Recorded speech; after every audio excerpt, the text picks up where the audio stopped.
we have come back again with another story from Ruskin Bond's The Adventure of Rusty. This story is named as Summertime in Old New Delhi. The next year, I left Dehra for Delhi and lived in the capital for a few years freelancing and for a time working with an international relief agency. I wasn't too happy to be in Delhi, but I felt the need to move. For Dehra had very limited scope for young Indian authors writing in English. I could not fall in love with Delhi. My heart was always in hills and small towns of North India. But there were things I came to like about Delhi, even in summer. The smell of a hot Indian summer is one smell that can never be forgotten. It is not just the thirsty earth with its distinctive odor, but all other ingredients of a hot weather in the plains that go to make this season almost intolerable on one hand and sweetly memorable on the other. For who can forget that summer brings the jasmine, whose sweet scent drifts past us on the evening breeze, along with the stronger odors and scents of mango blossom, Raat Ki Rani, and cow dung smoke. Although I have spent most of my life in the hills, I had stayed in some fairly hot places, humid Kathiawar ports, dusty old New Delhi, and the steamy Java. And I was no stranger to prickly heat, mosquito bites, intermittent fever, and dysentery and other hot weather afflictions. Today's residents of the capital complain of pollution and overcrowding, and I wouldn't exchange my mountain perch for the pleasure of being fried crisp, but at least half of them have air conditioning, coolers, refrigerators, and other means to keep the heat at bay. In 1940s Delhi, you were lucky to have a small table fan only if the bhisti or water carrier came around with his goatskin bag, splashing water onto the khaskhas matting draped from your door or window. Otherwise, the fan simply blew hot air at you. I was in Delhi in the early 40s, living with my father, and I shall never forget the fragrant, refreshing smell of the wet khas reed which cooled the rooms and verandas of New Delhi bungalows. Father and I lived in a small RAF hutment on the fringe of the scrub jungle near Humayun's tomb. This was then furthest Delhi, where one could expect to find peacocks in the garden and a snake in the bathroom. The bhisti and the khaskhas helped us to survive that summer, as did the box-like wind-up gramophone on which I played endless records which had to be stored flat in order to prevent them from warping and assuming weird shapes in the heat. My father liked opera, and on his day off he would play his Caruso records. It was strange to lie beside him on a perspiration-soaked bed, listening to Caruso sing. Your tiny hand is frozen, let me warm it into life. I was 10, a child of warm climates, and I had no idea what it was like to have one's hand frozen.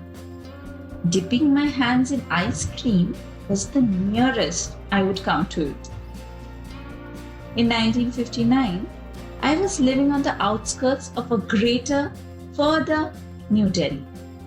The influx of refugees from the Punjab after partition had led to many new colonies springing up on the outskirts of the capital, and at the time, the furthest of these was Rajouri Garden. Needless to say, there were no gardens there. The treeless colony was buffeted by hot, dusty winds from Haryana and Rajasthan. The houses were built on one side of Najafgarh Road. On the other side, as yet uncolonized, were extensive fields of wheat and other crops still belonging to the original inhabitants.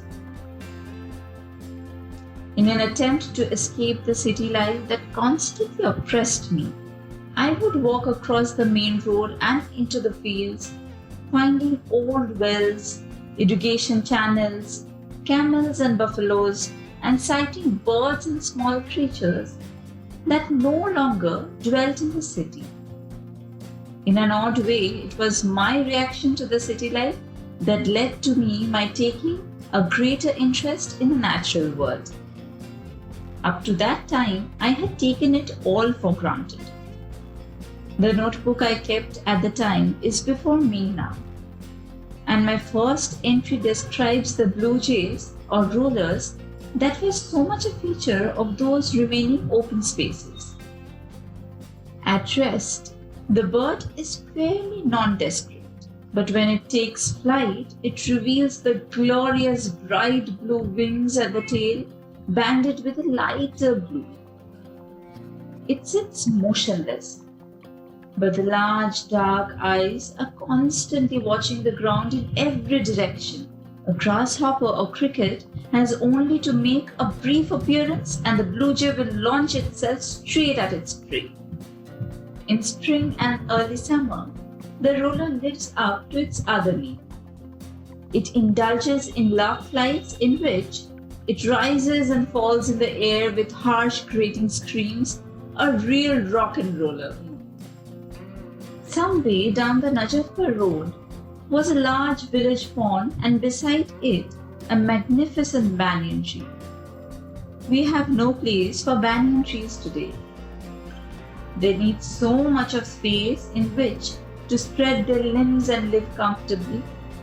Cut away its aerial roots and the great tree topples over, usually to make way for a spacious apartment building. This one had about 100 pillars supporting the boughs, and above them there was this great leafy crown like pillared hall. It has been said that the whole armies could shelter in the shade of an old banyan, and probably at one time they did.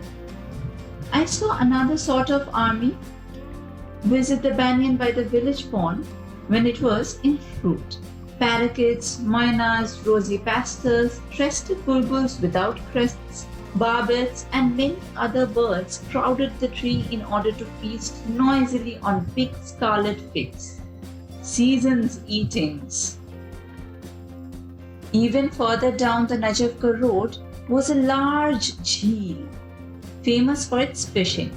I wonder if any part of the jheel still exists, or if it got filled in and became a part of Greater Delhi. One could rest in the shade of a small babul or kikar tree and watch the kingfisher skim over the water, making just a slight splash as it dived and came up with small glistening fish. Our common Indian kingfisher is a beautiful little bird with a brilliant blue back, a white throat, and orange underparts.